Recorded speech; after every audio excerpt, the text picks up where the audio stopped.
안녕하십니까. 쓸데하고 싶은가 스토리로 승부하라의 제자 신성진입니다. 오늘 제가 스토리텔링에 대해서 같이 좀 이야기를 나눠보려고 하는데요. 먼저 간단하게 제 소개를 좀 드리도록 하겠습니다. 저는 한 20년 가까이 금융 판매 채널에서 세일즈와 컨설팅에 대해서 고민하고 또 실제로 일을 하고 또 거기서 또 교육을 하던 사람입니다. 그러다가 일정 시기 동안에 행복한 부자라고 하는 그 재테크 잡지를 한 4년 정도 편집장으로 만들었고요. 그 다음에 안녕하세요 신성진입니다라고 하는 이메일을 제가 아는 분들한테 계속 3년 동안 여러 가지 이야기들을 써서 이제 이메일을 보냈었어요. 그러면서 사람들이 어떤 이야기에 반응을 하는지를 좀 고민하고 내 걸 좀 봐라 라는 마음들을 가지고 계속 이야기를 좀 만들어냈었습니다. 그러다가 10개월 동안 이코노미스트의 신성진의 세상사 속 돈 이야기라는 글을 쓰게 됐습니다. 그때 글을 쓰는 테마가 어떤 거였냐면 영화, 그다음 드라마, 각종 예능 프로그램이나 이런 데서 나오는 에피소드들을 가지고 재미있게 금융과 관련된 이야기를 써달라는 요구가 있었어요. 처음에 재밌게 썼는데 시간 가면 갈수록 되게 머리가 아팠습니다. 왜 그러냐면 뭐 펀드 시장이 어떻고 주식 시장이 어떻고 뭐 이런 걸 있는 걸 쓰는 게 아니고 무언가 계속 새로운 테마를 만들어내고 찾아내서 써야 됐거든요. 그런 과정에서 제가 나름대로 트레이닝이 많이 된 것 같습니다. 어떤 트레이닝이냐면 사람들이 재밌어하고 쉽게 무언가를 이야기하고 설득하려면 어떻게 해야 되는지에 대해서 좀 트레이닝이 됐던 것 같아요. 그래서 그 기간 동안 10개월 동안 쓴 것들을 주제로 해서 전체적인 내용을 해서 나온 책이 이제 돈에 대한 불편한 지시라는 책이 나왔었고요.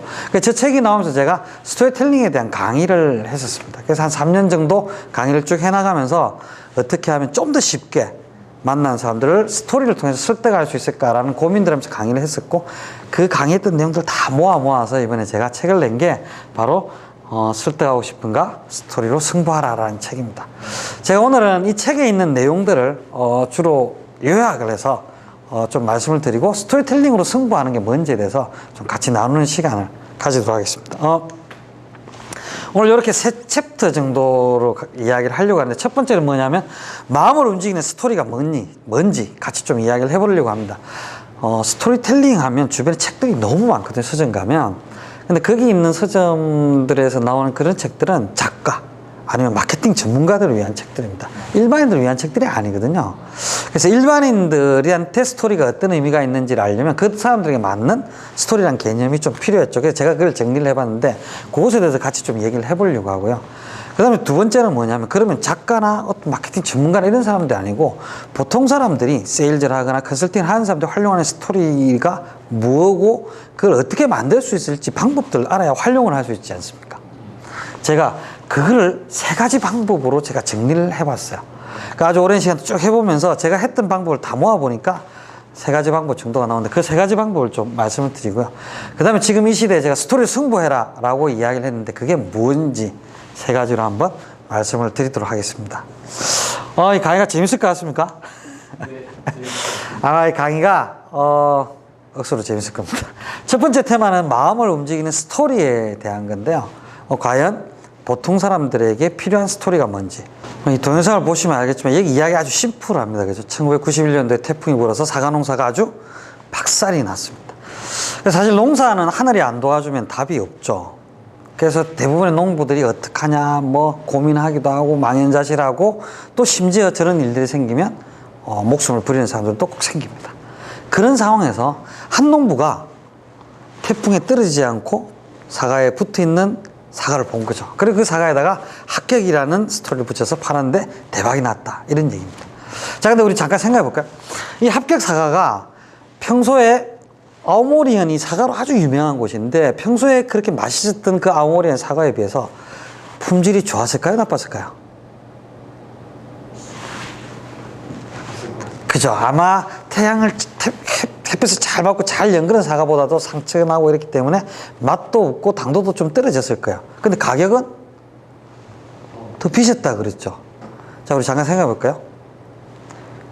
품질이 떨어지는 걸 비싸게 파는 사람을 우리가 뭐라 그러죠? 우리가 그런 사람을 사기꾼이라 그러죠. 사기꾼이라 그럽니다. 자, 그리고 품질이 떨어지는데 비싼 걸 사는 사람을 우리가 뭐라 그러죠? 그런 사람을 우리가 호구라 그러고 호갱이라 그러죠. 맞습니다. 자, 근데 우리가 잠깐 생각해 보면 알겠지만, 우리 아무도 저 아오모리아니 농부들을 사기꾼이라고 욕하지 않고, 저 사과를 산 사람들을 호갱이라고 얘기하지 않죠. 왜 그러냐면, 우리가 살아가면서 사실 저렇게 하거든요. 우리가 물건을 사고 팔 때 생각보다 우리가 합리적이지 않다는 거죠. 뭔가 그게 느낌이나 감정이 들어있으면 산다는 겁니다. 이 다큐멘터리 뒤쪽에 보면 하나의 씨름이 나오는데 어떤 씨름이 나오냐면 발렌타인데이 때 사과를 판매하거든요. 어떻게 판매하냐면 명동에서 한쪽에서는 정말 당도 높고 맛있는 사과가 단돈 1,000원입니다 이러면서 팔아요. 그 바로 옆에서는 사과 2개를 한 봉지에 넣어가지고 발렌타인데이에 사랑의 사과 사세요. 사랑의 노래만 듣고 키웠어요. 사랑의 사과 사세요. 이렇게 하면서 팝니다. 그럼 어떤 사과를 샀을까요, 사람들이? 사랑의 사과를 샀죠. 왜 그랬을까요? 이제 인터뷰를 합니다. 왜 이 사과 사셨어요? 그렇게 얘기합니다. 그러니까 물어보니까 그 인터뷰에 응한 여자분이 이렇게 얘기해요. 왠지 이 사과를 사면 사랑이 이루어질 것 같아서요. 이렇게 얘기를 합니다. 그 사과를 사면 사랑이 이루어질까요? 그렇죠. 우리 전문용어로 이런 사람을 또라이라고 제정신이 아닌 거죠. 그걸 산다고 해서 사랑이 이루어진다고 생각하면 사실은 제정신이 아닙니다. 근데 우리는 그렇게 하는 거죠. 왜 그러냐면 거기에는 뭔가 사랑에 대한 이야기가 있고 느낌이 있기 때문에 그걸 돈을 주고 사는 겁니다. 연말이 되면 우리가 엽과 떡을 사서 평소 때보다 좀 더 비싸죠. 그걸 사서 선물하는 것도 마찬가지지만 그걸 산다고 해서 아무도 그 엽과 떡을 먹으면 학교 간다고 생각하지 않습니다. 그런데 많이 사죠. 아오모리 현의 사과도 마찬가지입니다. 이 사과를 먹는다고 해서 실제로 학교 간다고 생각했다면 그 사람은 제정신이 아닌 거죠. 그런데 많이 팔리고 대박으로 팔린 거죠. 왜? 그 사과에는 합격이라는 스토리가 있었기 때문에. 자, 근데 우리가 잠깐 생각해 보면 이 아오모리의 사과를 보고 합격 사과에 초점을 맞춰서 이런 이야기를 하죠. 상품에다가 스토리를 입혀라. 그러면 많이 팔리고 비싸게 팔 수 있다라는 이야기를 합니다. 근데 제가 어디 가서 강의를 듣는데 어떤 사람이 똑같이 이 아오모리아니 사과 이야기를 하는 거예요. 쭉 하다가 맨 마지막에 뭐라고 얘기하냐면 그 어려운 상황에서도 포기하지 않았습니다. 포기하지 않으니까 떨어진 사과가 아니라 사과나무에 붙어있던 사과가 보였습니다. 여러분들 어려운 상황에도 포기하지 마세요. 이런 얘기를 하는 거예요. 똑같은 사과, 아오모리아니 사과의 합격사과 이야기를 하면서 메시지가 다른 거죠. 또 어떤 사람은 이런 얘기를 합니다. 대부분의 농부들은 떨어진 사과를 보고 있었는데 어떤 농부는 붙어있는 사과를 봤다. 어려운 문제에 닥쳤을 때 그걸 해결하려면 관점을 바꿀 줄 알아야 된다. 이런 얘기를 해요. 또 다른 메시지죠. 우리가 이야기하는 스토리. 제가 여기서 일상에 우리가 맨날 하는 이야기도 아니고 마케팅이나 작가들이 하는 그런 전문적인 스토리가 아니고 제가 이야기하는 스토리는 뭐냐면 어떤 사건에다가 메시지를 입힌 겁니다. 그걸 그림으로 나타내면 이렇게 되는 거죠. 사실이나 사건에 메시지를 입히면 스토리가 탄생합니다. 이것이 제가 스토리에 대해서 내리는 정의입니다. 자, 그러면 이 스토리가 어떻게 쓰여지고 있는지 우리가 잠깐만 볼까요? 광고에서 엄청나게 많은 스토리들이 사용되고 있습니다. 여러분들이 네이버에 최고의 광고 이렇게 쳐보시면 유튜브에 다양한 광고들이 나오거든요. 그 최고의 광고 1등에서부터 5등까지를 다 보시면 전부 다 스토리텔링 광고입니다. 스토리텔링 광고는 스펙 광고가 다른 게 뭐냐면 스펙 광고도 이런 거예요. 이런 제품은 어떤 성분으로 이루어졌고요. 이런 성분을 먹으면 어떤 게 좋아요. 뭐 이런 게 일반적인 광고거든요. 근데 그게 아니고 초코파이 광고 초코파이 이야기하면서 정에 대해서 이야기하고 뭐 군대 가서 어떻게 이런 얘기만 하죠. 이 상품에 대해서 얘기를 하지 않는 거야. 바카스, 그죠? 힘내, 뭐 이런 얘기를 하는 거죠. 그래서 스토리를 활용한 광고들이 다 사람들한테 어필하기 때문에 많이 활용하고 있습니다. 자, 그 다음에 여기 나오는 그림은 뭐냐면 이 그림이 어떤 그림 같습니까? 사진이? 소나무죠. 예, 소나무죠. 네, 이 소나무가 정동진에 있는 모래시계 소나무입니다. 그죠? 이 소나무 많은 분들이 가보셨는데 저 소나무는 모래시계 이전에도 있던 소나무예요. 근데 모래시계 방송되고 난 다음에 고현정이 여기 싹 지나가면서 막 멋있던 광경이 나오고 나서 사람들이 여기 가서 사진을 찍기 시작한 거죠. 그래서 사람들이 오면서 이 나무에 있는 스토리 하나가 그 지역을 완전히 바꿔버렸습니다. 그 스토리가 지역도 바꿔버리는 거죠. 비슷한 얘기가 또 남이섬에 가면 또 있습니다. 남이섬은 우리나라뿐만 아니고 동남아에 있는 많은 외국인들이 또 오기도 하는 그게 왜 그렇죠? 겨울연가라는 드라마 스토리가 있기 때문에 그렇습니다. 스토리가 지역도 바꿉니다. 그 다음 또 스토리가 뭘 무슨 역할들을 하냐면 사람에 대해서 이야기하고 그 사람을 좋게 기억하게 하고 그 사람이 파워를 가지게 합니다. 우리나라에 물론 현대그룹은 아주 큰 그룹이지만 현대그룹 말고 또 다른 그룹들이 많이 있지 않습니까? 삼성도 있고 SK도 있고 LG도 있고 다 있는데 창업자가 누구지 하면 생각나는 사람도 있지만 잘 생각 안 나요. 그죠? 또 특히 그 창업자의 무슨 스토리가 생각나십니까? 하면 생각 잘 안 납니다. 생각보다. 나쁜 스토리가 생각나기도 하죠. 근데 현대 정주영 회장 하면 여러 가지 스토리가 생각나요. 저분 생각하면 500원짜리 지폐를 하나 가지고 와서 진짜 아무것도 없는 상태에서 대출을 받아서 조선소를 만든 이야기. 또 내지는 소떼를 끌고 막 북한으로 간 이야기. 이런 이야기들이 대한민국의 발전 역사와 같이 했던 그 엄청난 스토리들이 저분들이 정주영 회장 가지고 있기 때문에 저분 얘기는 계속 하죠. 그래서 정주영 회장님은 돌아가신 지 벌써 몇 년이 됐지만 지금도 광고에 가끔씩 나오고 현대그룹이 저분을 광고 모델로 활용을 하는 거죠. 왜 그러냐면 좋은 스토리를 가지고 있기 때문에. 그래서 보시면 스토리를 사고 팔고 스토리가 세상을 바꾸고 스토리텔러, 스토리 두어들이 스토리를 실제로 살아낸 사람들이 사랑받는 시대를 살고 있습니다. 이 예는 사실은 너무나 많습니다. 여러분들이 네이버에 조금만 찾아보시면 다양한 사례를 보실 수 있습니다. 자, 근데 이런 스토리들을 내가 직접 활용하고 내가 설득할 때 활용하고 써먹고 그걸 통해서 사람들을 설득해야 되지 않습니까? 그러려면 어떻게 해야 되는지 제가 말씀을 드리려고 하는데 제가 그냥 스토리가 아니고 뭐라고 얘기했냐면 나만의 스토리를 그랬죠. 내가 만든 나만의 독특한 스토리가 훨씬 더 파워풀하고 그 스토리를 딱 얘기했을 때 남들한테 얘기할 때 좀 폼이 나더라. 그래서 제가 폼 나고 제대로 설득하는 스토리텔링 뭐 이런 얘기를 하는데 폼이 나면서 제대로 설득할 수 있더라는 건데 그 얘기를 잠깐 해보려고 합니다. 왜 나만의 스토리가 필요한지. 나만의 스토리가 필요한 순간에 이런 겁니다. 제가 은행에 있다가 ING생명이라는 곳에 들어가서 보험 세일즈를 했던 시기가 있었어요. 그때 진짜 열심히 생명보험의 가치, 종신보험의 가치에 대해서 막 이야기를 하고 다녔거든요. 한 번은 이제 선배님한테 가서 제가 생명보험의 가치에 대해서 막 얘기를 하고 있습니다. 만약에 당신이 사망한다면 당신의 자녀들은 어떤 위험에 처할지 모른다. 그래서 정말 자녀를 사랑하는 가장이라면 종신보험을 준비해야 됩니다. 이렇게 막 열을 가지고 내면서 얘기를 하고 있었어요. 근데 이분이 제 얘기를 들으면서 피식피식 웃는 거예요. 왜 웃었을까요? 이 선배님 저한테 한 얘기가 어떤 얘기냐면, 야, 승진아, 어제 다른 생명보험사 후배가 왔다 갔는데 니하고 똑같은 얘기를 하더라. 이런 얘기를. 제가 어떤 마음이 들었냐면요. 제가 은행에 종합기획부라는 데서 나름대로 이렇게 그 은행에서는 부러워하던 부서에 있다가 생명보험이 참 가치 있다고 생각해서 옮겼거든요.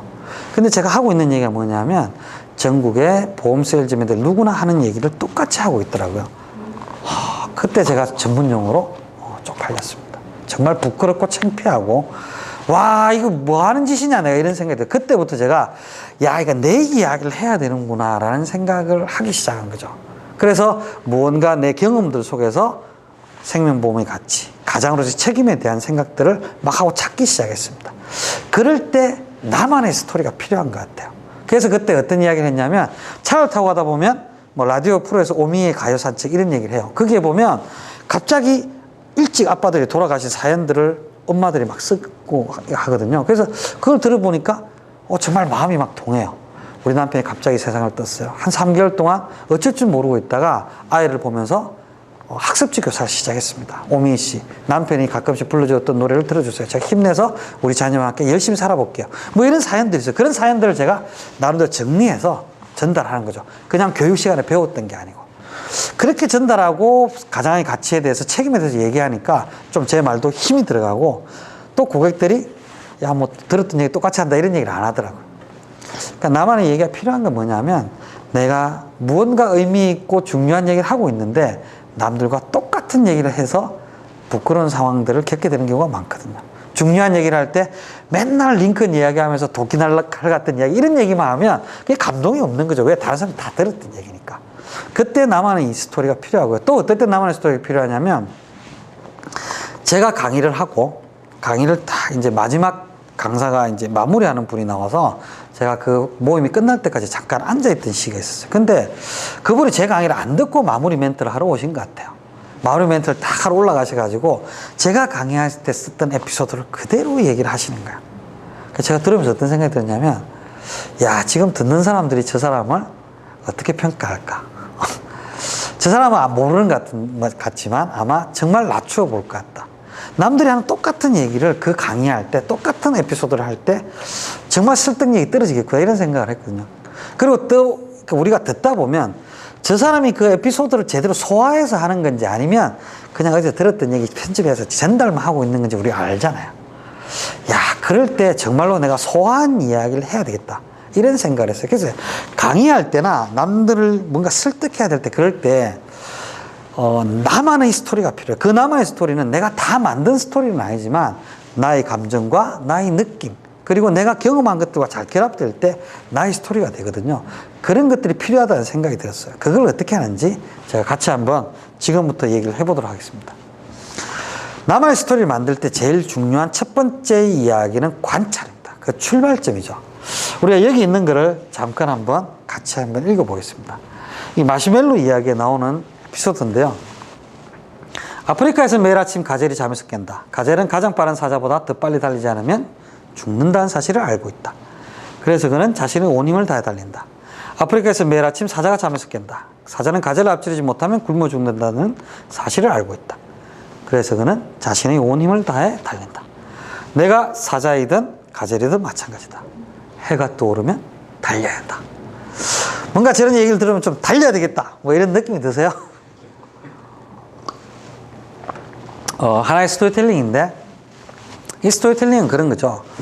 이 약육강식의 사회, 정말 누군가와 경쟁에서 이기지 못하면 죽게 될 것 같은 그런 사회에서 당신이 이기려면 정말 치열하게 살아야 된다, 뭐 이런 메시지를 가지고 있는 스토리입니다. 사자 보신 적 있으시죠? 그죠? 어디서 보셨죠? 동물원에서 보셨죠? 동물원 사자가 어떻게 하고 있나요?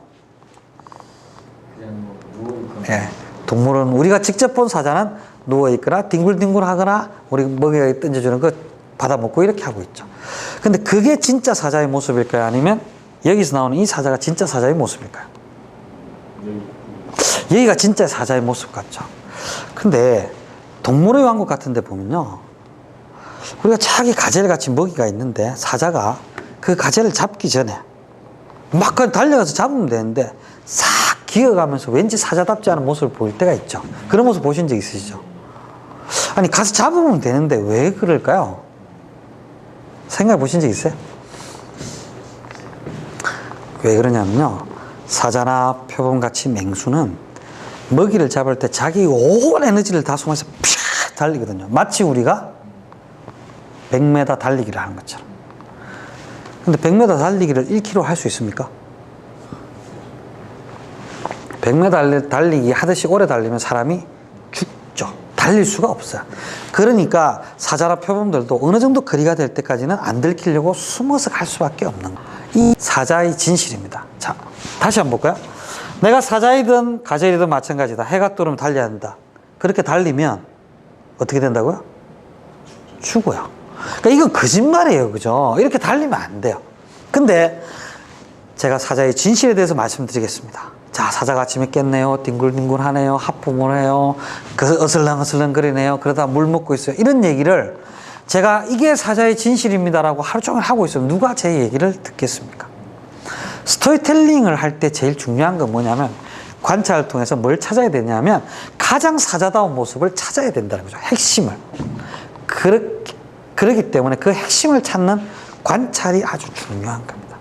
이 관찰은 세 가지 관찰이 있는데, 핵심을 찾는 관찰, 보이지 않는 것을 보는 관찰, 그 다음에 또 다른 이야기를 찾는 관찰, 이 세 가지 방법인데 오늘은 이 한 가지만 제가 좀 말씀드리려고 그래요. 그래서 저런 걸 찾아서 저 핵심에다가 메시지를 입히는 거죠.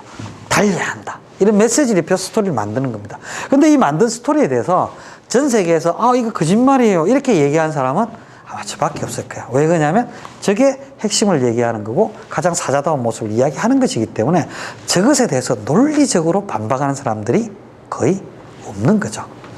그래서 스토리텔링은 이렇게 만들어집니다. 핵심을 찾아서 거기에다가 메시지를 입히는 거죠. 그래서 이 관찰을 자꾸 하면 새로운 이야기를 자꾸 만들 수 있는데 제가 세 가지 방법에 대해서 말씀을 드리겠는데 첫 번째 방법은 뭐냐면 같이 한번 읽어볼까요? 시작. 에피소드에 메시지를 입혀라. 그죠? 에피소드, 우리 일상의 경험 또 내지는 다른 사람들이 경험한 것 거기에다 에피소드를 입혀가지고 그것을 한 줄의 메시지로 딱 요약을 하면 그게 하나의 스토리가 되더라는 거죠. 제가 이거를 외부에 칼럼을 쓸 때나 아니면 강의를 할 때 활용하는 사례를 제가 몇 가지 좀 말씀드리겠습니다. 첫 번째는 뭐냐면 아빠 힘내세요라는 노래인데요. 애들 귀엽죠? 지금은 고등학생이 된 애들의 중학생이 된 우리 제 아들들입니다. 이 녀석들이 어릴 때 보면 아빠 힘내세요 막 이런 노래를 불러줘요. 그죠? 아빠 힘내세요 노래 아시죠? 그죠? 들어보면 기분 좋습니까? 남자들은 아빠들은 저 노래를 들으면 약간 이렇게 맛이 가요. 그죠? 막 열심히 살아야 되겠다 막 이런 생각이 듭니다. 그런데 어느 날 저 아이들이 아빠 힘내세요라고 부른 노래가 어떻게 들리냐면요, 이렇게 들리는 거예요. 아빠 힘내세요. 아빠 힘내야죠. 아빠 출근하는 모습이 지금 비리비리하고 그렇게 힘이 축 처져가지고 출근하면 안 돼요. 힘 쫙 내고 제대로 출근해야죠. 아빠가 제대로 살아야 우리가 제대로 살 수 있지. 아빠 그 어깨에 우리 미래가 다 달려있는데 아우 힘내라니까 똑바로 사세요 라는 느낌으로 노래가 들려왔어요. 그런 경험 있으십니까? 어느 날 이 귀여운 녀석들이 노래를 불러주는데 와 무겁다라는 느낌이 확 드는 적이 있었어요. 그래서 그걸 가지고 제가 글을 썼어요. 아빠 힘내세요의 불편한 진실. 근데 제가 그 글을 쓰면서 쭉 찾아보니까 왜 아빠가 힘내야 될까? 왜 아빠가 정말 힘을 내야 될까? 이유를 찾아보니까 이런 거죠. 애 하나 키우는데 통계를 내보니까 2억 6천 정도가 들어요. 서울 시내 아파트 가격이 4억 5천, 기름비 1억 8천, 노후생활비 4억 3천. 이걸 다 합쳐보니까 13억 2천이 들고 아이 둘인 경우에 17억 6천만 원 정도가 든다고 통계가 나와요. 저거는 뭐 한국사회문화연구소 여러 통계들을 이제 제가 조합을 한 건데 17억이 들고요. 애가 셋이면 20억 정도가 드는 거예요. 와, 근데 2013년도에 통계를 보면 도시가구 월 평균 소득이 478만 원이에요. 이 17억 6천만 원 하려면 30년 8개월치 정도가 들어가요. 근데 우리는 사는데 저것만 하는 게 아니고 문화생활도 하고 뭐 이렇게 하면서 살아야 되잖아요. 이 돈 가지고 커버가 안 되는 거죠. 그러니까 이 시대 아빠들이 정말 힘들어서 살아야 되는 거예요. 그 어떤 얘기가 들었냐면 이 시대 아빠들의 무게가 참 무겁다는 생각. 또 하나는 뭐냐면 야 경제적인 부분들에 대해서 참 알뜰하게 살아야겠다는 생각. 또 하나는 뭐냐면 만약 아빠가 저 무게를 지지 못하게 될 때 사고가 나거나 질병이 나거나 사망을 했을 때 대비책도 필요하겠다. 이런 칼럼을 쓴 적이 있습니다. 그래서 제가 무슨 얘기를 드리냐면 어느 날 아이들이 저한테 불러줬던 그 노래에서 그 노래가 하나의 사건과 팩트가 된 거죠. 사실 거기에다가 메시지를 입힌 거죠. 아빠 힘내세요 불편하지. 그 아빠의 어깨가 얼마나 무거운지 우리가 한번 생각해보자라는 메시지를 입혀서 제가 글을 쓴 겁니다. 우리 일상 주변에 이런 메시지를 입힐 만한 게 되게 많거든요. 그냥 스쳐 지나가는 것이 그렇기 때문에 그걸 놓치긴 하는데 또 하나 볼까요? 이런 거 있죠. 여러분들 아마 아실 겁니다. 말의 힘. 말이 힘이 있다 이런 얘기는 많이 들어보셨을 거예요. 근데 제 둘째가 초등학교 다닐 때 이런 실험을 학교에서 해보라 그래가지고 실제로 해본 거예요. 자, 이게 뭐죠? 양파죠. 양파에다가 여기는 나쁜 말 이렇게 붙이고요. 여기는 좋은 말 이렇게 쓰는 거예요. 그래서 여기는 에이 나쁜 놈 자식 못생긴 가지고 이런 나쁜 말을 계속 들려주고 여기는 야 착하다 이쁘다 잘 자라라 좋은 말 해준 거예요. 그 시간이 지나가니까 차이가 나는 게 보이십니까? 확연하게. 여기는 막 이렇게 잘 살아있는데 여기는 거의 변화가 없죠. 이게 실제더라고요. 그래서 제가 사진을 찍어서 제 블로그와 페이스북에 올렸습니다.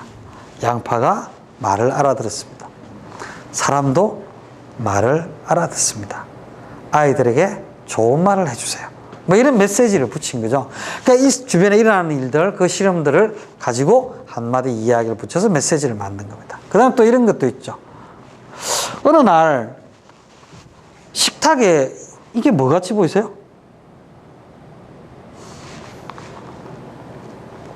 여기 제목에 보면 고구마의 변신 이렇게 돼 있죠. 이 밑에 보면 이게 고구마예요. 고구마에다가 물을 주니까 이렇게 아름다워지더라고요. 그래서 제가 이렇게 붙여요. 누구나 가능성을 가지고 있습니다. 기다리고 물을 주면 아름다움으로 답합니다. 무슨 얘기냐면 우리가 보기에는 고구마같이, 고구마에는 이런 가능성을 전혀 볼 수 없는 그런 모습이지만 그 속에 있는 가능성을 알고 가능성을 인정해주고 물을 주고 기다리면 그 가능성이 꽃을 피우더라.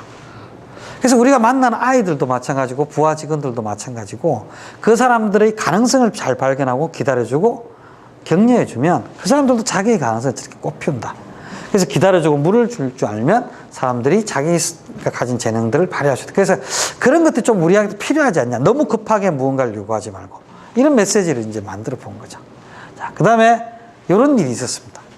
이거는 아까까지 제가 본 거는 뭐냐면 내가 경험한 것들을 가지고 말씀을 드린 거. 이거는 제가 이야기를 들은 거예요. 후배랑 제가 이제 오랫동안 뭐 재무 컨설팅 이런 걸 하다 보니까 돈 이야기를 하게 되는 경우들이 많습니다. 근데 어느 날 이게 샤넬백이에요. 그죠? 와이프 기념일 선물로 샤넬백을 선물했다 그러는 거예요. 그죠? 야, 네 형편에 너무 부담스럽게 무리한 거 아니야? 제가 이렇게 얘기했죠. 근데 이 친구가 뭐라고 그러냐면 형님, 저 이거 선물하려고 5년 모았어요. 이렇게 얘기하는 거예요. 그게 좀 이상하죠? 이게 무슨 얘기야? 보통 샤넬백을 선물하는 모습은 이런 겁니다. 야, 가자! 가가지고 백화점에서 카드를 쫙 꺼서 쫙 긁고, 그죠? 긁을 때까지는 좋은데, 그 다음 달부터, 그거를 왜, 막 이렇게 고민하는 게, 그게 샤넬백을 사는 일반적인 모습입니다. 근데, 결혼 기념일에 샤넬백을 선물을 하긴 했는데, 그렇게 선물한 게 아니고, 5년 동안 모아서 선물했다는 거죠. 무슨 얘기냐면, 돈을 아주 지혜롭게 쓰는 것에 대해서 제가 이야기를 합니다. 자, 똑같이 와이프한테 쓰는 거죠. 아내한테 쓰는 겁니다. 예를 들어서 매년, 제가 이때까지 썼던 것 중에 제일 좀 돈을 많이 썼던 거는 거예요. 제 아내랑 강남에 있는 LG 아트센터에 가서 오페라 유령을 봤어요. 둘이서. 보고 좀 괜찮은 레스토랑 가서 식사를 했습니다. 그리고 조그만 액세서리를 하나 선물을 했죠. 얼마나 들었을까요? 20만 원요? 무슨 말씀을 하세요? 오페라 유령 2개 보는 것만 해도 20만 원 들죠. 네. 그러니까 이 돈들이 몇십만 원 좀 드는 거죠. 그래서 요거를 몇 년치를 모으면 이런 백을 살 수가 있어요. 근데 선택을 하는 거죠. 매년 그렇게 써버릴 거냐 아니면 모아서 그렇게 선물을 할 거냐. 아내는 어떤 걸 좋아할까? 이런 겁니다. 똑같이 아내를 위해서 쓰는 거지만 그래서 제 후배 와이프는 이제 친구들하고 모이고 할 때마다 저 백을 메고 간대요. 그러면 와이프 친구들이 이 진짜냐고 물어보고 진짜다 막 부러워한대요. 왜? 1년에 한 번씩 선물하는지 평생 한 번 선물 받은 건지 모르잖아요. 어쨌든 간에 야, 저런 선물 받아 좋겠다라고 부러워하는 거죠. 지금도 매년 결혼 기념일이 돌아올 거 아닙니까? 그죠? 이 부부한테. 이 친구는 별로 선물을 하지 않습니다. 와이프가 화를 낼까요? 안 낼까요? 화를 안 냅니다. 왜? 이 양반이 또 5년 뒤에 뭘 가져올까 기대하고 기다리는 거죠. 그래서 무슨 얘기냐면 오늘의 돈과 내일의 돈을 구분하는 거죠. 지금 현재 쓸 돈과 좀 모아서 제대로 쓸 것. 어떤 경우는 지금 써야 될 돈이 있고요. 어떤 경우는 나중에 써야 될 돈이 있습니다. 그거를 잘 구별하는 게 돈 쓰는데 필요하다라는 얘기하면서 이 에피소드를 얘기를 하는데 이 에피소드는 제가 경험한 게 아니죠. 그죠? 다른 사람이 한 거, 후배가 한 얘기에다가 메시지를 입혀서 이렇게 얘기하는 거죠. 뭐라고? 사치를 계획하라. 사치를 계획하지 않고 사치하면 나중에 너무 가슴이 아픕니다. 뭐 할부를 갚아나가고 하는데 너무 힘들잖아요. 계획을 하면 선물도 제대로 할 수 있고 아주 행복해질 수 있습니다. 그래서 이런 메시지를 붙이는 거죠. 그래서 제가 지금 말씀드린 걸 요약을 해보면 이런 겁니다. 사건, 사실에다가 메시지를 입히면 스토리가 탄생한다. 그렇게 하기 위해서 관찰을 통해서 메시지에 적합한 사실을 찾아라는 거죠. 첫 번째 사실은 아빠 힘내서라는 노래를 들은 거. 또 내지는 그 양파 이야기, 그 다음에 고구마 이야기. 이런 것들이 그 사실이죠. 그 사실에다가 메시지를 입히는 겁니다. 그죠? 고구마의 변신은 아름답다. 뭐 이렇게 메시지를 입히는 거죠. 사치를 계획하라. 그렇게 해서 그거를 한 줄 메시지로 쫙 정리하면 그게 하나의 스토리가 되고 그걸 잘 정리해서 누구한테 얘기하면 이런 반응을 불러일으키면서 저 사람 뭔가 생각이 있고 통찰력이 있는 사람이다 라는 걸 획득할 수가 있는 겁니다. 자, 두 번째 스토리를 만드는 방법은 죽이는 한마디를 만드는 방법이다. 제가 이렇게 얘기했는데, 뭐, 킬링 컨텐츠, 킬링 워드, 뭐, 이런 얘기를 합니다. 자, 첫 번째 얘기는 뭐냐면, 말들의 잘못된 만남. 말들의 잘못된 만남은 어떤 거냐면, 전혀 의미가 통하지 않는 두 단어를 그냥 합쳐서 말을 만들어 보는 거예요.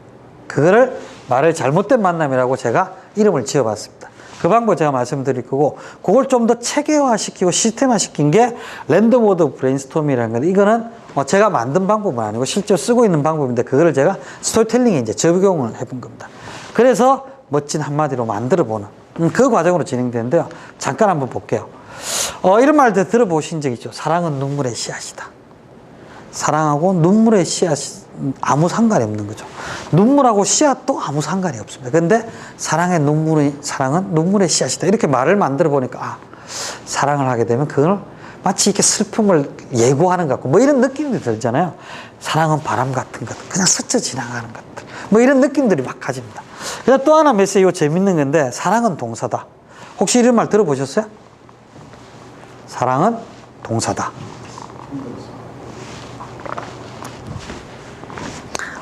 이런 거예요. 사랑은 동사다란 말은, 사랑은 동사가 아니죠. 사랑은 명사입니다. 그죠? 사랑은 동사다란 말은 무슨 말이냐면, 사랑은 입으로 하는 게 아니야. 몸으로 하는 거야. 움직여야 돼. 말만 하는 건 사랑이 아니야. 이렇게 얘기하는 거죠.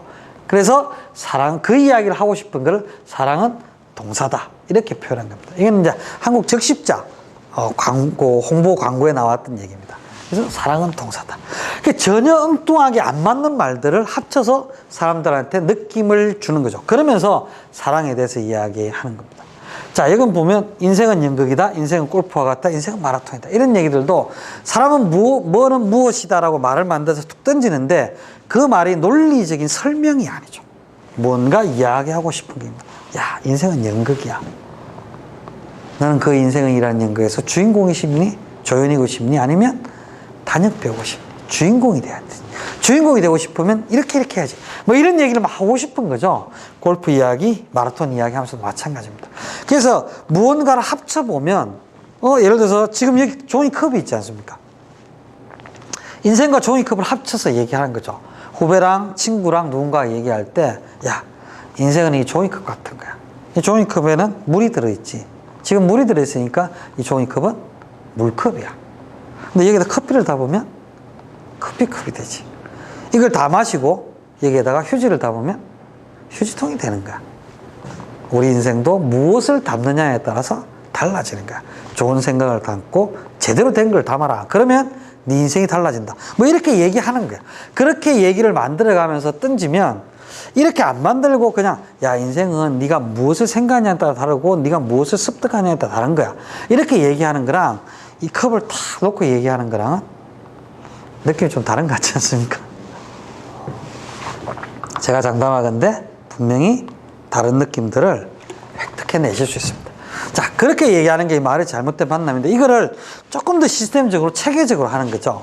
자, 같이 한번 해보실까요? 롤러코스터의 특징 10가지를 한번 찾아봅시다. 잠깐 시간을 가지고 우리 영상을 보시는 분들도 같이 한번 해보세요. 롤러코스터의 특징 10가지 뭐가 있을까요? 롤러코스터는 빠르죠, 그죠? 무섭죠. 또 올라갈 때도 있고 내려올 때도 있고, 뭐 이 다양한 특징들이 있지 않습니까? 잠깐만 시간을 드릴 테니까 한번 적어보세요. 그래서 적으면 이렇게 돼요. 자, 롤러코스터가 있는데 이 롤러코스터의 특징들을 쭉 적어보는 거죠. 꼭 10가지만 있는 게 아니고, 뭐 마라톤이 됐든 뭐가 됐든 내가 이야기하고 싶은 것들이 여러 가지로 적을 수 있습니다. 롤러코스터는 무섭다, 안전바가 있다, 빠르다, 같이 탄다, 오르막 내리막이 있다. 롤러코스터는 무서운 게 있고 덜 무서운 게 있고 수준이 다르다. 타면 소리를 지른다. 무서움에도 불구하고 또 타게 된다. 짧은 시간인데도 길게 느껴진다. 막 재밌다. 이런 여러 가지 특징들이 있잖아요. 그렇게 이렇게 쭉 적어놓고 난 다음에, 그 다음에 여기다가 내가 던지고 싶은 이야기를 탁 던져보는 거예요. 인생. 이렇게 하면, 인생은 안전바가 있다? 무슨 얘기지? 인생은 빨리 간다? 야, 생각보다 빨리 지나가 버린다? 같이 타야 된다?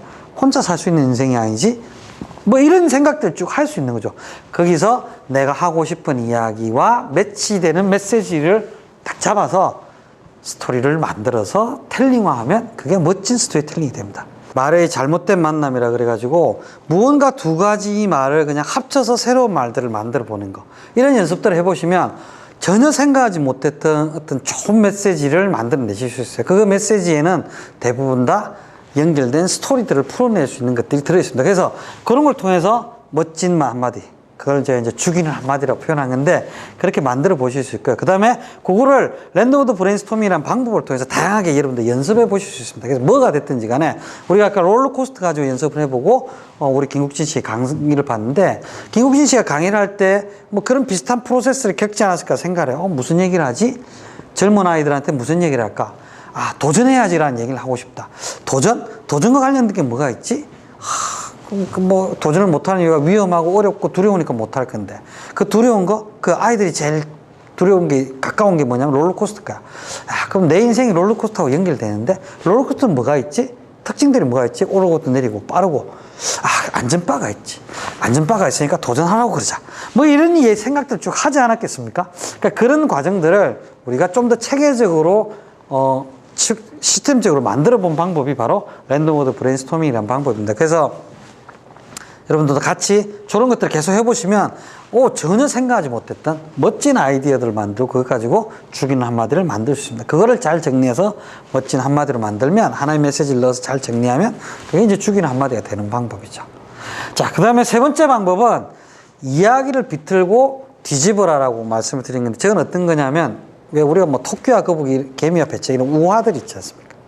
또 내지는 도둑들이라든지 뭐 명량이라든지 엄청나게 많은 사람들이 본 영화나 드라마 이런 것이 있습니다. 얘기하면 알만한 드라마나 이런 것들 속에 있는 어떤 이야기들을 좀 관점을 바꾸고 새롭게 각색을 해서 또 다른 이야기를 만드는 방법을 제가 말씀드리려고 합니다. 세 가지 방법. 첫 번째는 뭐냐면 관점을 바꾸어 보는 거고, 두 번째는 메시지를 입힐 내용을 그냥 스쳐 지나갈 수도 있는 건데 발견해서 찾아서 거기다 메시지를 입힌 거. 세 번째는 뭐냐면 들은 이야기에다가 나의 경험과 나의 이야기를 덧붙여서 새로운 이야기를 만드는 방법입니다. 자, 여기는 뭐냐면 이미 만들어진 이야기입니다. 내가 막 만드는 게 아니고 어떻게 하는지 잠깐 볼게요. 첫 번째는 뭐냐면 관점을 바꿔 보는 겁니다. 자, 이 그림이 어떤 그림이냐면 다윗과 골리앗을 나름대로 그려본 거야. 제가 지금 말씀드린 이 스토리로 승부하라는 책의 사파를 저희 두 아들들이 그렸거든요. 나름대로 이 골리앗과 다윗이라고 그린 거예요. 자, 이 골리앗인데, 골리앗은 원래 직업이 뭐였죠? 골리앗은 원래 직업군이었죠. 장군이었습니다. 우리로 치면 뭐 총만 같은 엄청나게 큰 그런 장군이죠. 어릴 때부터 트레이닝이 잘 됐고 기골이 장대하고 훈련도 잘 받았습니다. 그래서 천하무적이었죠. 이스라엘과 싸우러 와서 이스라엘 병사들한테 이렇게 얘기를 합니다. 야, 한 놈 나와. 나하고 붙자. 야, 많이 죽고 막 그러지 말고 1대1로 딱 붙어가지고 그것까지 승부를 가르자. 막 이렇게 얘기를 하는 거죠.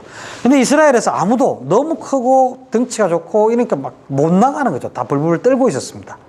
그런데 누가 나갔냐면 다윗이 나간 거죠. 조그만 애가 나간 겁니다. 나가지 말라고 말렸어요. 사울왕도 그렇고 다른 사람들이 말렸습니다. 그럼에도 불구하고 다윗이 나간 거죠. 다윗은 직업이 뭐였을까요? 다윗은 직업이 목동이었습니다. 양치는 목동. 그런데 목동하고 직업군이랑 싸워서 누가 이겼죠? 다윗이 이겼죠. 그게 이상한 거죠. 이상하니까 스토리가 되는 겁니다. 다윗이 어떻게 이겼냐면 다윗은 돌을 던졌습니다. 돌을 던져서 정확하게 이 골리앗의 이마에 맞아서 골리앗이 쓰러졌고, 그 쓰러진 골리앗의 칼을 내서 골리앗의 목을 잘랐고, 그래서 이 싸움은 다윗의 승리로 끝났습니다. 그래서 많은 사람들이 스토리텔링에서 메시지를 뭐로 전달하냐면 필살기가 필요하다 이렇게 전달합니다. 뭐냐면 작은 사람이 큰 사람하고 붙어 이기려면 자기만의 필살기를 가져야 됩니다. 근데 우리 대부분 골리앗 같지 않잖아요. 그래서 필살기가 필요하다 이런 얘기를 많이 합니다. 그게 좋은 스토리텔링입니다. 자, 근데 관점을 바꾸는 건 이런 거죠. 다윗이 골리앗을 이겼는데 골리앗 생각을 좀 해보는 거죠. 골리앗이 다윗한테 돌을 맞아 죽으면서 골리앗이 무슨 생각을 했을까? 이런 생각을 한번 해보는 겁니다. 되게 좀 쪽팔렸겠다. 그죠? 이런 생각을 했을 거예요. 아, 돌 맞으면서, 야, 우리 집안이 지금 대대로 장소 집안인데 돌 맞아 죽은 놈은 나밖에 없을 거야. 뭐 이런 생각을 하지 않았을까? 왜 우리 아버지는, 왜 나의 스승은 어릴 때 나한테 칼과 창을 겨루는 법에 대해서 가르쳐 주면서 돌을 막는 법, 또 내지는 돌 던지는 놈이 있을 수 있다는 것에 대해서 가르쳐 주지 않았을까? 뭐 이런 생각을 했을 수도 있고, 제가 생각할 때 다윗을 원망했을 수도 있을 것 같아요. 저 다윗 나쁜 놈. 1대1로 붙을 때는 칼하고 창하고 해야지. 돌을 던져? 진짜 저 나쁜 놈 아니야? 뭐 이런 생각을 했을 수도 있죠. 그런 생각을 쭉 하면서 제가 생각을 해본 겁니다. 이런 여러 가지 질문들 속에서 그런데 여러분들은 다윗이고 싶으세요? 골리앗이고 싶으세요? 제가 이렇게 질문하면 대부분 다 다윗이요라고 대답을 하시겠죠, 물론. 근데 제가 생각을 해보니까요, 다윗 같은 삶은요, 너무 위험해요. 자기 모든 것을 한 방에 걸어줘요. 만약에 골리앗이 저 자식 돌 던질라 그러네. 그래서 방패를 딱 쳐들었다라면, 아니면 피했다라고 하면, 다윗이 던진 돌이 살짝만 빗나갔다라고 하면 누가 이겼을까요? 아마 골리앗이 이겼을 겁니다. 그래서 저는 이렇게 말씀드립니다.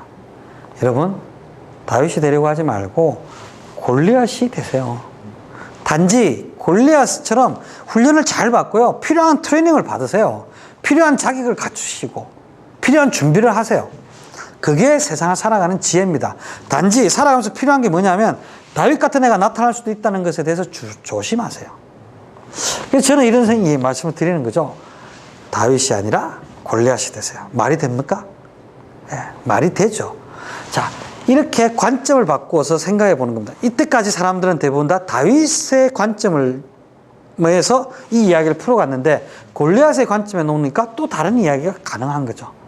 여러분, 최근에 흥부와 놀부의 이야기 속에서, 야, 가난한데 애만 막 퍼질러 놓고 이런 흥부보다는 놀부가 더 현명한가, 이런 얘기 들어보셨죠?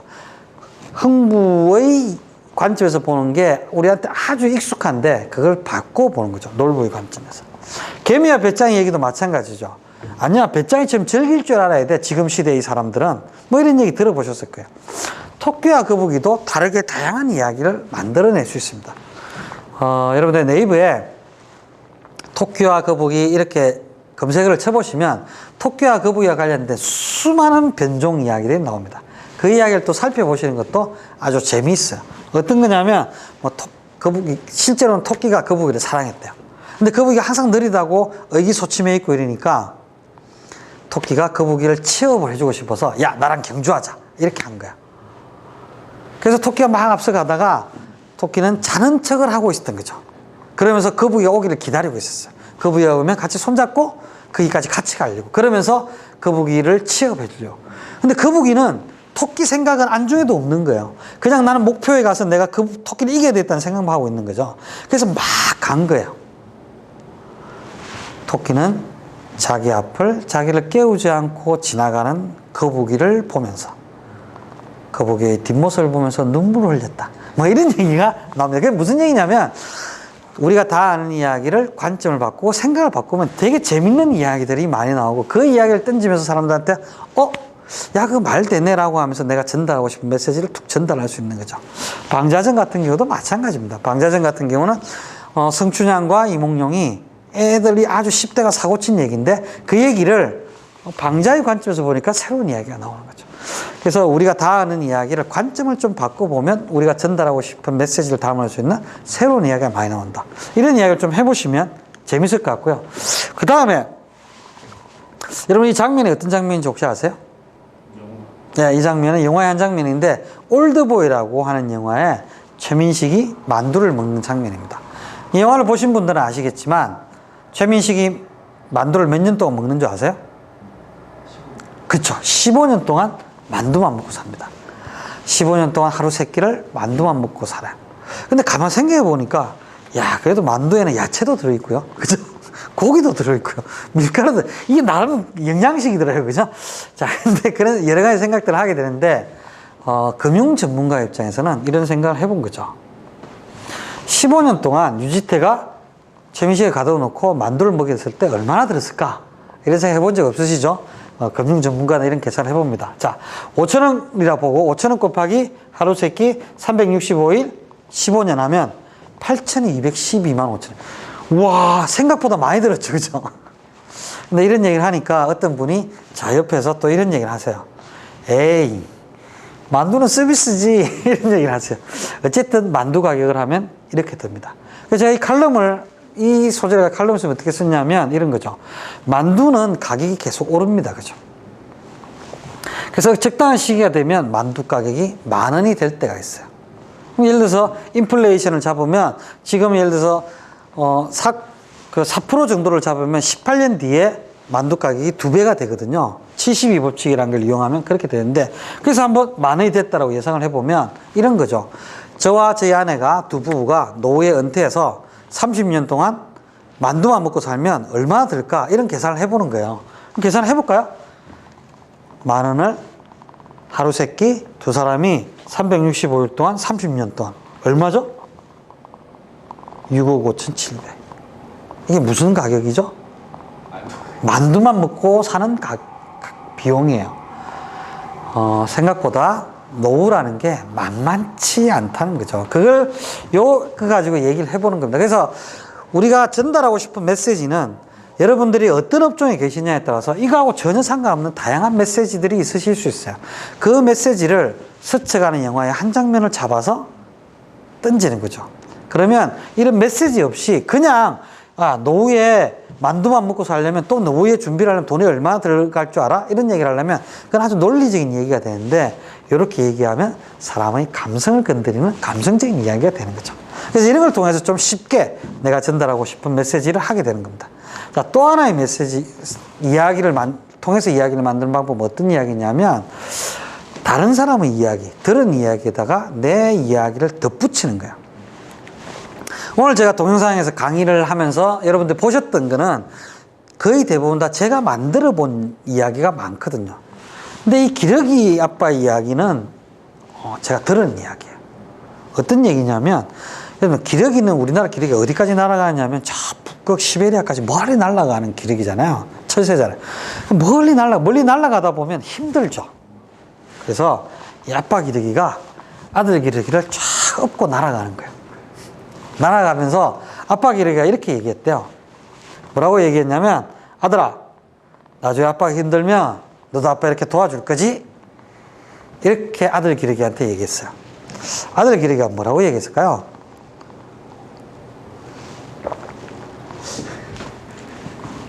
아들 기러기가 이렇게 얘기했대요.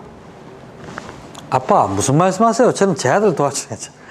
야, 이 얘기를 제가 그 후배가 얘기하는 걸 딱 들으면서, 야, 이게 지금 대한민국의 은퇴와 관련된 이야기, 노후 문제를 그대로 드러내는 이야기구나 라는 생각이 들었어요. 그래서 제가 이 얘기를 딱 듣고 정말 잘 만든 스토리다 라는 생각을 하면서 제 아들한테 가서 얘기했어요. 고등학교 4년짜리 아들 녀석한테 제가 이야기를 했죠. 아들아, 아빠가 회사에서 기러기 아빠 얘기를 들었거든. 그 기러기 아들이, 아빠 무슨 얘기 하세요? 저는 제 아들 도와줘야죠 라고 얘기했대. 너는 이 얘기 듣고 어떤 생각이 드니? 라고 이제 제 아들한테 물어봤습니다. 제 아들이 뭐라고 얘기했을까요? 제가 강의할 때 항상 이렇게 물어봅니다. 여기서부터 이제 제 얘기가 시작되는 거죠. 그러면 사람들이 이렇게 얘기합니다. 당연히 그렇다고 얘기했겠죠.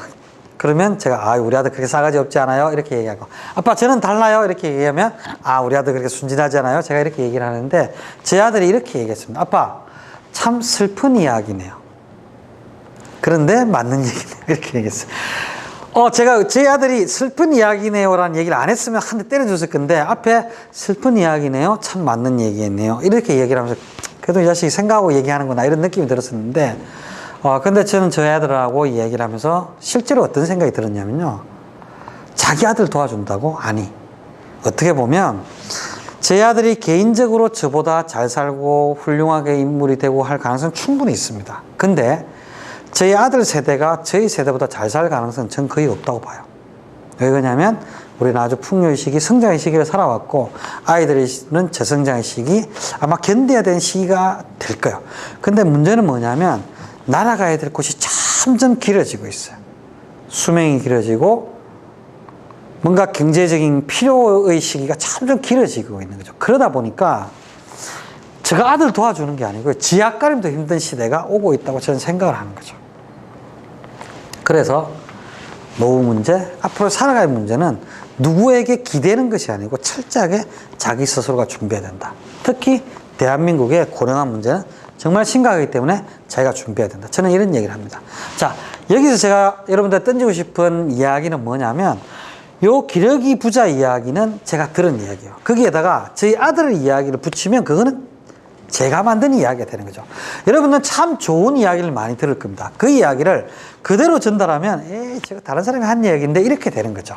나만의 이야기가 되지 않는 겁니다. 근데 거기에 누군가가 얘기해보고 그 피드백을 담아서 이야기를 만들면 그건 누가 얘기해야 되냐면 나의 이야기가 되는 거죠.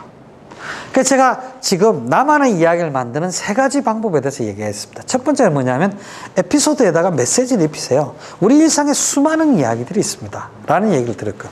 두 번째는 뭐냐면 여러분들이 어떤 단어의 잘못된 만남이나 다양한 단어들의 여러 가지 특징들을 생각해봐서 멋진 죽이는 한마디를 만들어 보세요 라는 얘기를 했죠. 제가 컵 얘기를 하면서 말씀드렸습니다. 그 다음 3번째는 뭐냐면 우리가 듣는 수많은 아름다운 이야기, 멋진 이야기들을 관점을 바꾸든지 새로 내 얘기를 입히든지 해서 새로운 이야기를 만들어서 나만의 이야기를 만들어 보시라 라는 얘기를 했습니다.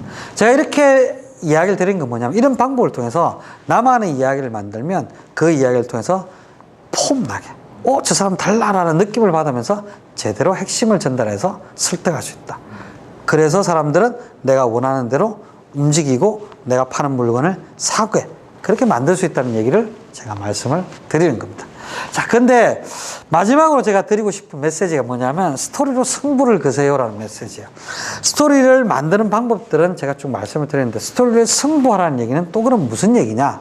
제가 여기서도 3가지 테마를 좀 말씀드리겠습니다. 첫 번째는 뭐냐면 당신의 스토리를 만들어라는 이야기입니다.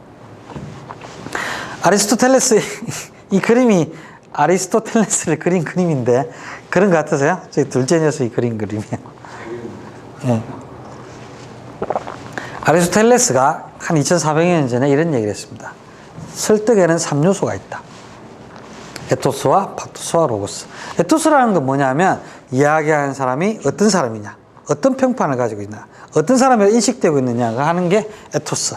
파토스라는 거는 분노와 두려움 이런 것들을 이용해서 어떻게 잘 설득하느냐라는 부분. 그 다음에 로고스는 얼마나 논리적으로 숫자와 통계를 가지고 설득하냐라는 부분. 요 3가지가 설득에 영향을 미치더라는 거죠. 그러면 이 3가지 중에서 어떤 게 가장 큰 영향을 미칠까요? 제가 강의를 할 때 이제 손을 들어보라고 얘기를 하면 여기도 마찬가지로 생각하는데 에토스에 손을 드시는 분이 제로이거나 한두 분 있거나 말거나 파토스에서 감성적인 부분이 가장 중요하다고 생각하는 분들이 대부분이에요. 스토리텔링 강의를 하는 시간이기도 하에서 그렇고 또 많은 분들이 감성 스토리텔링 이런 얘기를 많이 듣기 때문에 감성이 가장 중요하다고 많이 생각하시는 것 같아요. 그다음 로고스를 얘기하신 분이 또 아주 소수가 계세요. 이 고집이 센 분들이에요.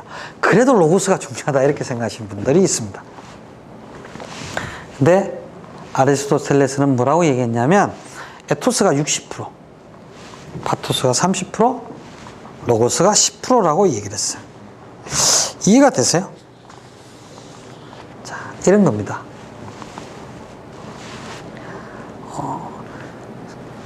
스티브 잡스가 이런 얘기를 했죠. Stay hungry, stay foolish. 그 얘기를 들었을 때 많은 사람들이 뭔가 갈망을 가지고 그래도 또 진짜 뭔가 배우려고 하는 열정들을 가지고 살아야지 뭐 이런 생각들을 막 합니다. 그죠? 근데 그 얘기를 북한의 김정은이 하면요. 야, 그냥 배고프게 살아. 그죠? 멍청하게 그냥 있으라니까 이렇게 얘기가 되잖아요. 무슨 얘기냐면 누가 얘기를 하냐에 따라서 똑같은 메시지가 완전히 달라진다는 거죠. 사랑합니다 라고 얘기를 하는데 정말 나를 아껴주는 선배가 얘기하는 것과 어제도 나를 그렇게 구박하고 나에게 압박을 가하던 회사 고참이 하는 얘기들은 전혀 다른 얘기로 어필을 한다는 겁니다. 무슨 얘기냐? 우리가 무언가를 세일즈할 때 또 누군가를 설득해야 될 때 가장 중요한 게 뭐냐면 내가 이 사람한테 어떤 사람으로 포지셔닝이 되어 있냐가 제일 중요하다는 거죠. 그러면 어떤 사람을 포지셔닝 하냐라는 결정하는 게 뭐냐면 그 사람의 생각. 나는 좋은 사람이라고 생각한다? 아니에요. 그 사람의 행동과 그 사람의 말로 이루어진 스토리가 그 사람의 포지셔닝을 결정을 합니다. 아까 우리가 정주영 회장을 봤던 것처럼. 그럼 우리가 좋은 스토리를 만들어야 돼요. 좋은 말과 좋은 행동으로 그 사람들한테 좋은 에토스로 자리 잡아야 되는 거죠. 그렇게 하려면 뭘 해야 될까? 여러 가지 이야기가 있지만 제가 같이 나누고 싶은 이야기는 달인들의 이야기입니다. 엄청나게 유명한 사람 이야기가 아니고 우리 주변에 있는 생활의 달인들이 어떻게 포지셔닝 하고 있는지를 잠깐 보면 돼요. 생활의 달인들을 보면 세 가지 공통점이 있습니다. 제가 쭉 살펴보니까 이분들은 첫 번째 공통점은 여러분들 다 아시다시피 오랫동안 무언가를 계속 하는 거죠. 그죠? 그게 첫 번째 공통점입니다.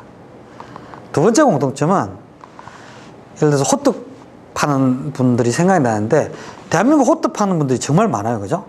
그분도 오래 하신 분들도 많습니다. 근데 생활의 달인에 나오는 호떡 하는 분이 다른 게 뭐냐면요. 오래 하긴 하되 생각하고 고민하고 개선해 나가면서 오래 하더라고요. 어떻게 하면 좀 더 빨리, 어떻게 하면 좀 더 맛있게 막 고민하면서 하는 거죠. 그러니까 처음에는 조그만 차이인데 이 차이가 점점 커지면서 달인과 보통한 사람들의 차이가 굳어지는 거죠. 자, 그래서 두 번째 공통점은 뭐다? 생각하고 개선해 나가면서 오래 한다는 거죠. 근데 이 생활의 달인들 또 하나의 공통점이 있습니다. 이것이 어떻게 보면 가장 중요한 공통점일 수 있는데 생활의 달인에 나오는 분들을 보면 자기가 어떤 일을 하든 그 일을 즐기시는 것 같아요. 재밌어 하셔요. 그러니까 주변에 있는 사람들이 이 생활의 달인들 다 좋아하세요. 그 좋아하는 게 결국 뭐로 나타나냐면 비즈니스 성과로 나타나더라고요. 장사가 잘 되고 이분들 돈을 잘 벌어요. 그죠? 그래서 저는 이런 생각을 합니다. 달인들에게서 배우는 스토리는 뭐냐면 무언가 내가 하고 있는 일을 일정한 시간을 길게 해야 된다. 그래서 제가 강의를 할 때 제가 금융권 관련된 일을 시작한 지 이제 20년이 되었습니다라고 하면 그냥 그 시간의 무게가 있는 것 같아요. 오래 하는 것이 중요하고 그 다음에 오래 하면서 아무 생각 없이 똑같은 일을 반복하면서 오래 하는 것이 아니라 조금씩 나아지면서 오래 하는 게 정말 중요한 것 같아요. 그리고 이 일을 즐기는 거죠. 제가 강의하는 걸 즐기는 것 같습니까? 제가 강의하는 것이 즐기는 것 같이 느껴졌다라고 하면 저는 강의를 잘하는 거죠. 왜 다른 분들이 또 야, 저 사람 자기 일을 즐기는 것 같아. 그러면서 또 강의 요청을 할 것이기 때문에 여러분들도 그렇게 사셨으면 좋겠습니다. 그렇게 사시면 좋은 스토리가 형성이 되고 좋은 스토리가 형성이 되면 사람들이 어떻게 한다? 나를 찾아와요. 나를 찾아오면서 비즈니스가 되어져 가는 거죠. 그래서 저는 나의 스토리를 만드는 제일 좋은 방법들을 우리 생활의 달인들에서 한번 배워보시면 좋겠다. 그래서 아주 좀 구체적이고 더 세밀한 방법들은 또 책을 좀 읽어보시면 많이 도움이 되실 것 같아요. 자, 두 번째는 스토리를 만들기 위해서 제가 어떤 게 출발점이냐고 말씀드렸냐면 관찰이 출발점입니다 라고 말씀을 드렸어요. 근데 관찰하는 거를 훈련을 해야 되잖아요. 그 훈련하는데 제일 좋은 방법이 이 석줄일기를 쓰는 방법이에요.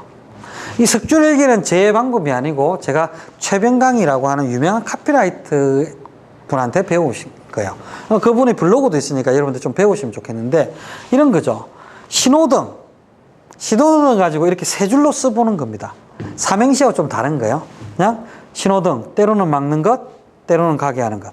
인간사 용어조모, 생각하기 나름. 괜찮습니까? 네. 그러니까 어느 날 차를 타고 탁 지나가다가 신호등에 딱 섰는데 야, 신호등이 가라고 하는 걸까? 가지 말라고 만든 건가?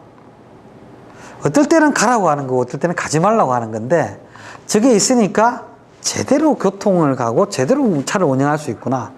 우리가 살아가다 보면 만날 많은 장애물들도 어떨 때 그런 것일 수도 있겠다. 그래서 장애물을 만나더라도 어떻게 생각하느냐에 따라서 달라지겠구나. 뭐 이런 생각이 들어서 신호등 가지고 석줄일기를 써본 거죠.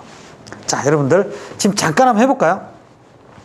제 이름이 신성진입니다. 신성진이라는 사람에 대해서 석줄일기를 써보면 어떤 일기를 써볼 수 있을까? 잠깐만 한번 생각해 보세요. 뭐 이렇게 되겠죠? 말 잘하네, 강의 잘하네, 한번 만나보고 싶다. 뭐 이런 게 이제 석줄일기가 되겠죠. 처음에는 그냥 드러나는 걸 가지고 쓰게 됩니다. 자, 근데 제가 한 번 더 또 써보세요라고 하면 조금 짜증이 나실 수 있지만 조금 더 생각을 하게 되고 그러면서 쓰게 됩니다. 또 써보시라고 하면, 이걸 몇 번 반복하게 되면 어떤 일이 생기냐면요. 밖으로 드러나는 일 말고 조금 더 고민해서 관찰한 걸 가지고 쓰게 됩니다. 이런 훈련을 한번 해보세요. 내가 자주 만나는 사람들 중에 진짜 내가 싫은 사람, 왼수 같은 사람 있잖아요. 그 사람을 대상으로 해서 석줄일기를 하루에 한 번씩 일주일에 한번 써보세요. 그럼 처음에는 싫다. 진짜 싫다. 정말 왜 이렇게 싫은지 모르겠지만 정말 싫다. 이렇게 쓸 수 있어요. 근데 이걸 일주일 동안 쓸 수는 없잖아요. 계속 쓰다 보면 내가 그 사람에게서 발견하지 못한 것들을 발견하게 되실 거예요. 그렇게 하다 보면 내가 관찰하는 힘이 생겼다라는 것들을 여러분들 아실 수 있을 겁니다. 관찰력을 키우는데 좋은 방법은 시를 쓰는 방법, 그림을 그리는 방법, 일기를 쓰는 방법, 독후감을 써보는 방법, 다양한 방법이 있습니다. 근데 좀 어려워요. 그죠? 재능이 있는 분들이 하면. 근데 이 석줄일기는 여러분들이 다 하실 수 있습니다. 100일 작전 있죠? 아시죠? 100일간만 미쳐라라는 책도 있는데 이 석줄일기를 100일만 써보세요. 그러면 내가 관찰할 수 있는 눈, 관찰력이 달라졌구나, 높아졌구나라는 것을 아마 느끼실 거야. 그럼 저한테 나중에 밥 한 끼 사셔야 됩니다. 그렇게 하시면서 무언가 이야기를 만들어낼 수 있는 파워가 증가했다는 걸 여러분 느끼실 거예요. 그래서 한번 석줄일기를 좀 일정 기간 동안 여러분들 꼭 반복해 보시기를 권유드립니다.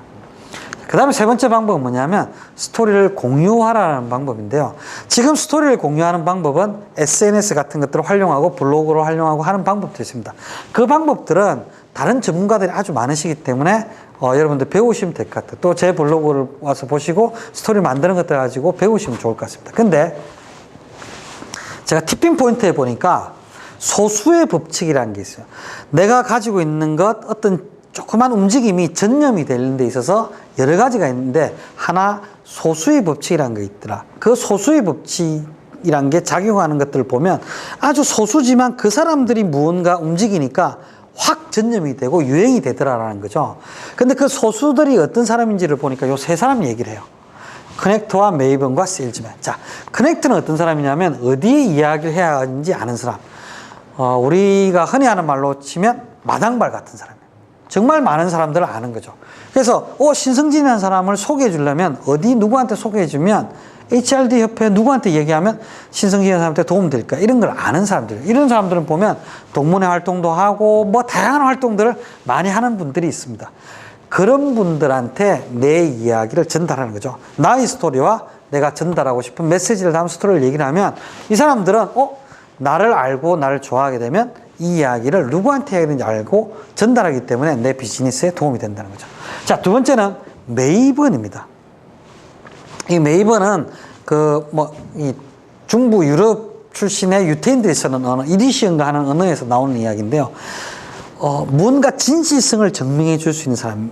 제가 예를 들면 이런 예 같아요. 우리가 그 스마트폰을 사면, 보통 사람들은 갤럭시와 아이폰 차이 잘 모르잖아요. 근데 그 차이에 대해서 쭉 얘기해 주는 사람.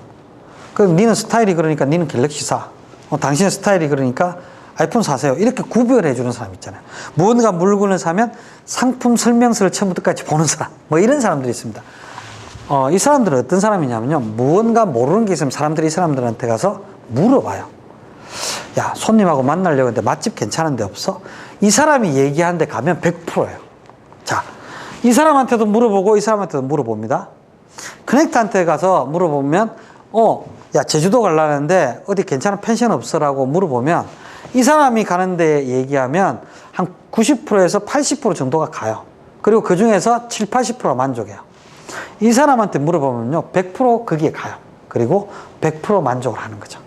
그 주변에 이런 스타일의 사람들이 있으면 그 사람들을 찾아보라는 거죠.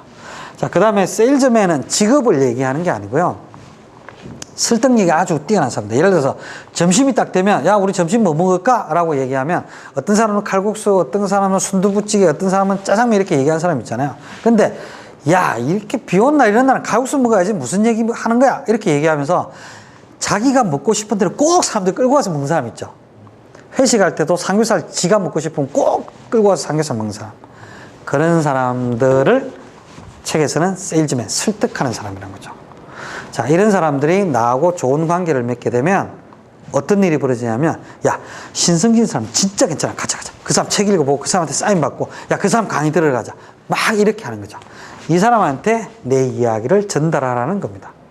그래서 온라인상에서 우리가 하는 것들도 중요하지만 오프라인상에서 이 사람들한테 내 얘기를 전달하면 이 사람들이 내 이야기를 막 떠들고 다니는 거죠. 근데 이 사람들을 어떻게 내 팬으로 만들어요? 여러분 한번 보세요. 내가 직접 일과 관련된 게 아닌데 한 달에 한 번 이상 통하는 사람들이 몇 사람 정도 되실 것 같아요? 한번 집어보세요. 손을 꼽아보면 몇 명 안 돼요. 이 사람들도 다 비슷합니다. 여러분들 주변에 아는 명단들, 전화기를 딱 꺼내서 쭉 내 전화기에 들어있는 사람들 이름을 보세요. 그 중에서 이런 역할을 할 사람들을 사람들 쭉 뽑아보세요. 그 중에서 10명만 뽑아서 그 사람들한테 2015년 지금 한 1년 정도 내가 관리하겠다 생각하고 정말로 관심을 가지고 연락도 하고 이메일도 보내고 문자도 보내고 하면서 사귀어 보세요. 이 사람들도 외롭거든요. 친하게 될 수 있습니다. 그래서 1년에 한 두세 명만 그런 사람들이 만들어지면 5년이면 10명 되잖아요. 제가 볼 때 이런 사람들 10명이 여러분들의 스토리를 도와주면 제가 볼 때 여러분의 스토리는 거의 끝납니다. 좋은 스토리를 만들 수 있고 여러분들의 스토리가 막 저 사람들을 통해서 퍼져나가고 여러분들의 비즈니스가 아마 될 겁니다. 여기까지가 제가 강의하는 것의 대부분입니다. 물론 이제 책에는 여러 가지 얘기 있지만 요 얘기로 마무리하고 싶습니다. 세상은 여러분들의 이야기를 기다립니다. 여러분들이 만들어간 아름다운 삶의 스토리, 그리고 멋진 그 주인공인 여러분들이 만들어낸 정말 감동적이고 재미있는 스토리들을 기다리고 그것에 대해 감동할 준비가 되어 있는 것 같아요. 여러분들 좋은 스토리텔러가 되셨으면 좋겠고 그 스토리를 살아내는 좋은 스토리 두어가 되셨으면 좋겠습니다. 아름답고 진한 스토리의 멋진 주인공이 되실 여러분들에게 신이 함께 하시길 바랍니다. 감사합니다. 강의 마치겠습니다.